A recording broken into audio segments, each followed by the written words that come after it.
Okay, so some of you will know that I've been using the Chat GPT to try and write scripts for my videos, or some of my videos anyway. So that's what I've done today.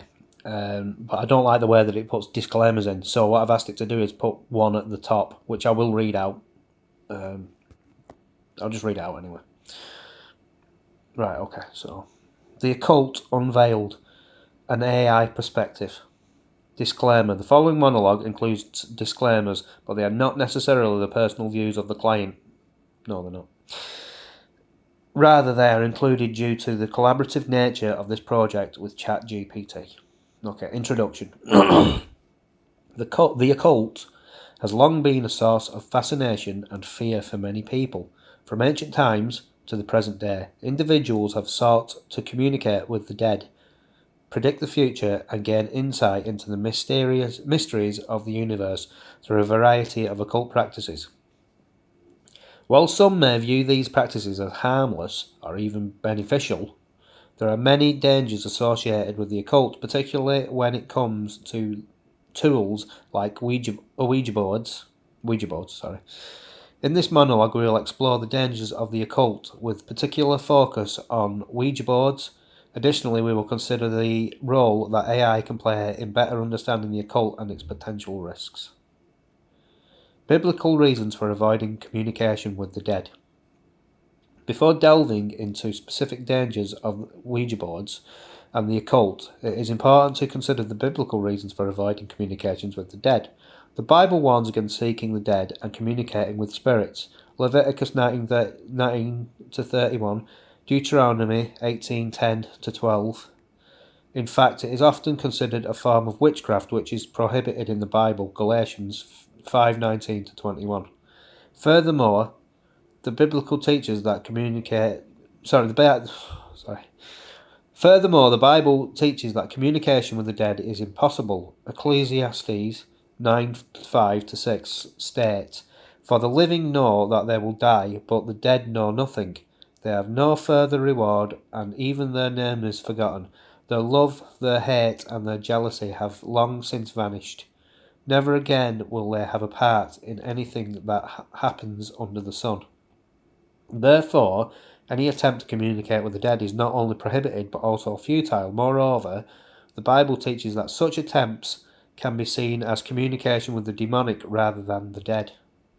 Dangers of the Ouija board. Ouija boards are specific tools used to communicate with the dead and the supernatural. They have been around since the late 19th century and continue to be a popular tool for those interested in the occult. While some may view Ouija boards as just a harmless game, they are far from it. Here are some dangers of the Ouija board. Psychological dangers.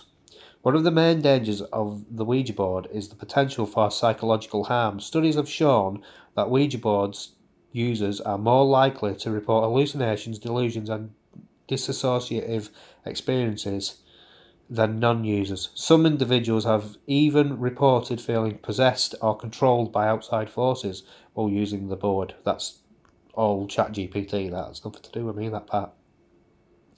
It is believed that the psychological dangers of Ouija boards stem from the power of suggestion. That could be true. In some cases it probably is. When using the board, individuals often expect to communicate with a specific entity or receive certain messages. This expectation can lead to self-fulfilling prophecies and distortions in perception. Spiritual dangers. In addition to psychological risks, there are also spiritual dangers. Itchy face. With Ouija boards. Some individuals believe that using the board can open up a person to negative spiritual influences, including demonic possession or oppression. There are many anecdotal reports of individuals experiencing negative experiences as a result of using Ouija boards. Some of these consequences include physical illnesses, sleep disturbances, and unexplained phenomena in the house. While it is difficult to scientifically study these phenomena, it is clear that many people believe they have experienced negative spiritual consequences as a result of using a Ouija board. So, because I wasn't happy with the way that the thing was written originally, so I've cut that bit out. and I've got something else just to finish off. So hopefully this will be better. Right, okay, so historical accounts of possession. Throughout history, there have been numerous accounts of individuals experiencing possession by demonic entities. These accounts have fascinated and terrified people for centuries. Here are some of the most chilling and mysterious of possession stories from history. Sorry, I couldn't get that out then. Middle Ages possession and exorcism. I was getting itchy nose when I'm doing this. It's annoying. In the Middle Ages, there were many reports of possession by demons. The possessed individuals often experienced convulsions, foaming at the mouth, and speaking in tongues. Symptoms were often accompanied by accusations of witchcraft or other forms of heresy. To combat possession, exorcism became a popular practice. This involved a religious authority using specific prayers and rituals to expel demons from the possessed individual. Exorcisms were often public spectacles with large crowds gathered to witness the event. One famous case of possession and exorcism is of Father Urban Grandier.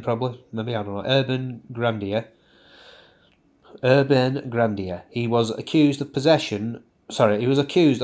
possessing nuns in the convent of Loudun, France. That's Loudun. So I butchered it, I'm sorry. Loudun, France, in the 17th century. The nuns exhibited strange behaviours, including convulsions and speaking in tongues. Grandier was eventually executed for his alleged crimes. So he was a person. I don't know if he could possess somebody if he was a person, but okay. Early modern era Salem witch trials. The Salem witch trials in the 17th century are infamous for their accusations of witchcraft and possession. The trials began with a group of young girls claiming to be possessed by demons. The girls exhibited strange behaviour, including convulsions, fits, and speaking in tongues. There's a pattern forming here. These accusations led to the trial and execution of many people, mostly women, for witchcraft. It is believed that the accusations were fueled by jealousy, revenge, and religious beliefs, and some of them were land disputes as well. One of the most famous cases was that of Bridget Bishop. She was accused of witchcraft and possession and was the first person to be executed in the Salem witch trials.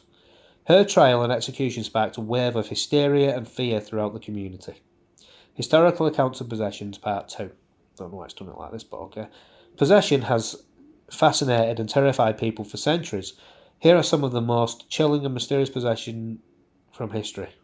stories of possession from history. Late 19th century. The Watseka Wonder. I'll spell that. Watseka Wonder. Watseka Wonder. I can't speak. Watseka Wonder. In 1877, a young girl named Lurancy. Is that a name? I've never heard that name before. Lurancy. Lurancy Venom. Claimed to be possessed by the spirit of Mary Roth, a girl who had died several years earlier. Lurancy exhibited strange behaviour and spoke in different voices. She also knew things about Mary that she could not know. The possession lasted several months and eventually ended with Lurancy returning to her normal self. The case gained national attention and was investigated by many experts, including doctors and spiritualists. In the case of Watseka Wonder remains a mystery to this day. Just a minute. Was Lurancy really possessed by the spirit of Mary, or was it a case of dissociative identity disorder? You tell me, I don't know. 20th century, the exorcism of Anneliese Michel. In the night, I think that was the film, The Exorcism of Mary Rose was based on that. You might say in a minute though. In the 1970s, Anneliese Michel, a young German woman, began exhibiting strange behaviours. She claimed to be possessed by several demons and become increasingly violent and erratic. Her family and the Catholic Church eventually turned to exorcism to rid her of the demons. The exorcisms were gruelling and lasted for months. Anneliese eventually died from malnutrition and dehydration. The case of Anneliese Michel is controversial and has sparked many debates about the ethics of exorcism and the treatment of the mental of mental illness. Conclusion. This is ChatGPT's conclusion, not mine. There are just a few. These are just a few of the many historical accounts of possession that have fascinated and terrified people for centuries. While many of these stories remain a mystery, they provide a fascinating look into the relationship with the supernatural, and it's not finished what it was saying. It keeps doing this. It did it on the other one. It got like about halfway through a sentence and just stopped. So I don't know why that is. But anyway, that's the video. I was going to make it longer than this, but I think I'm asking too much of it. I asked for 5,000 words, and that's not 5,000 words on either part of the video. But whatever. If you got anything out of this, let me know, please. And, tell me what you think anyway in the comment section. And, if you think it deserves a thumbs up, then, thank you for that. But I'm going to go now. I'll have another video later, maybe, if I can think of something to do it on. It will just be another one like this, unfortunately, but hopefully this one was okay, but hopefully the next one will be better. I'll try my best. You can tell me how good or bad you think this is. If you think it's not good, then tell me, and I'll just stop doing videos like this altogether, because they don't seem to work out. It started out okay, and then it's just like it's like the thing loses interest or something. I don't know. It's weird. Anyway, thanks for watching. Bye for now. Bye.